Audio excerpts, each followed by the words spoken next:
The restaurant was buzzing with dim, golden lights reflecting off polished wooden tables. But to Mira, it felt like a spotlight had been trained on her insecurities. Her palms were clammy, her heart racing, and her reflection in the mirrored wall reminded her of every insult she'd ever heard about her body. She had dreamt of this blind date for weeks, an escape from her monotonous life as a part-time library assistant and freelance painter. But now, as she sat across from a man who barely glanced at her before looking back at his phone, she felt invisible.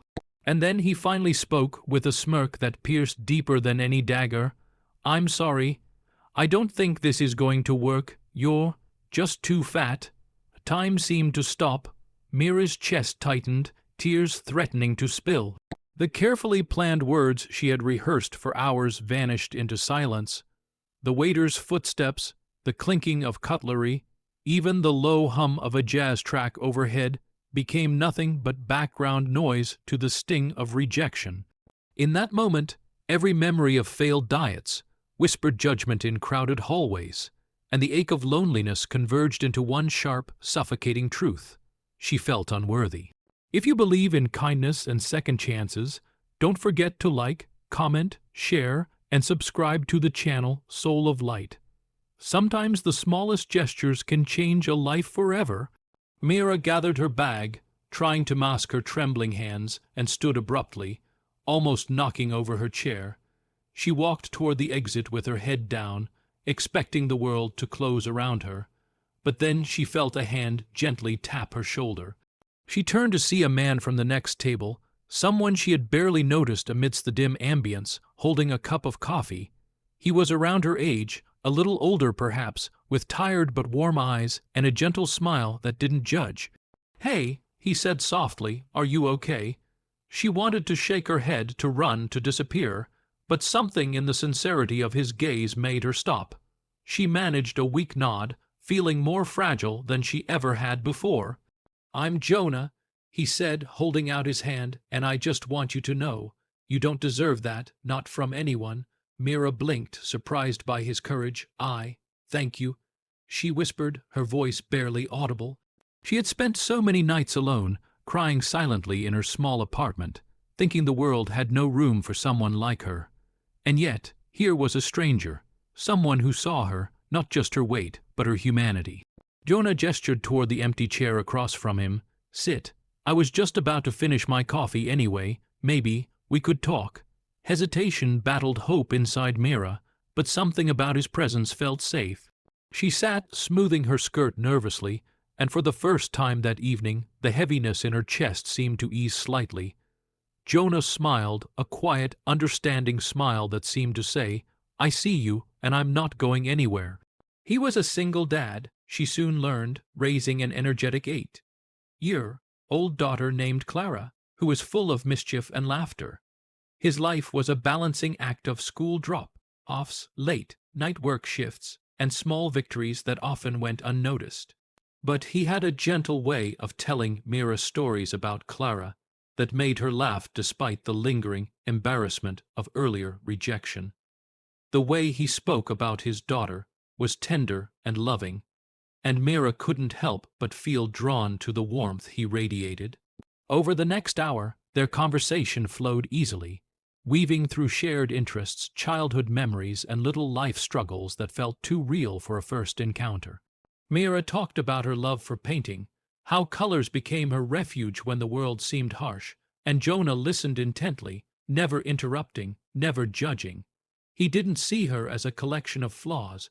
He saw her as a person, whole and deserving of care. As the restaurant began to empty, Jonah hesitated before asking, "Would you like to meet Clara sometime? She'd love you, I think." Mira felt a flutter in her chest she hadn't experienced in years. The idea of meeting a child, of becoming part of a small, complicated, yet beautiful world, was terrifying and exhilarating all at once. She nodded, unable to find the words. Days turned into weeks, and what started as an unexpected encounter grew into something neither of them had anticipated. Jonah and Mira spent weekends exploring parks, visiting museums, and cooking meals together, the laughter of Clara blending with Mira's newfound joy. Each moment chipped away at the insecurity that had defined Mira for years. Every compliment from Jonah was not just a gesture. It was a mirror reflecting the value she had always carried, unseen by the world until now. Yet, the journey wasn't without struggle. Mira often found herself doubting her worth, questioning why someone like Jonah, someone so kind and patient, would want her in his life, and Jonah had his own battles, balancing work, parenthood, and the lingering fears that his heart could be broken again if he let someone in too quickly. But each time they faced these challenges, they found strength in each other, leaning into trust, laughter, and the unspoken understanding that some connections are meant to heal rather than harm. One evening, as autumn leaves painted the city streets gold and red, Jonah invited Mira and Clara to a quiet little cafe near the waterfront. Mira hesitated before entering, still carrying remnants of doubt like invisible chains. But when Clara ran ahead, squealing with joy at the sight of a chocolate kvass, and Jonah extended his hand with that same gentle smile, she felt something shift inside her. Sitting by the window, Mira watched the water shimmer with reflections of streetlights. She realized how far she had come from that night of crushing rejection to this moment of tentative happiness. She remembered the sting of judgment, the nights of tears, the loneliness that had felt permanent, and yet here she was, holding on to hope like a fragile, glowing ember that refused to die. Jonah reached across the table and took her hand, his thumb brushing over hers. "You're amazing," he said softly, "not because of what you look like or what anyone says, but because of who you are. And I'm so glad Clara and I get to know you." Mira felt tears well up, but this time they weren't tears of shame or hurt. They were tears of relief, of acceptance, of a heart finally being seen. She squeezed his hand, letting the warmth of his words and presence sink in. The world outside might still be cruel, judgmental, and unforgiving, but in this small bubble of light, she was enough. She remembered all the times she had hidden herself away, thought she wasn't worthy, and silenced her own dreams. Now, with Jonah and Clara by her side, she realized that sometimes life doesn't give you what you expect, it gives you something better, something healing, something that reminds you that love and kindness can arrive when you least anticipate it. A few months later, Jonah, Mira, and Clara created a little Sunday tradition, painting mornings by the lake.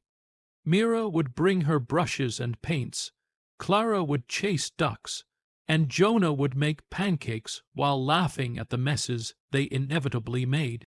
Each stroke on the canvas, each giggle, each shared glance reinforced the truth Mira had begun to embrace. She was worthy, she was seen, and love didn't demand perfection. It demanded presence.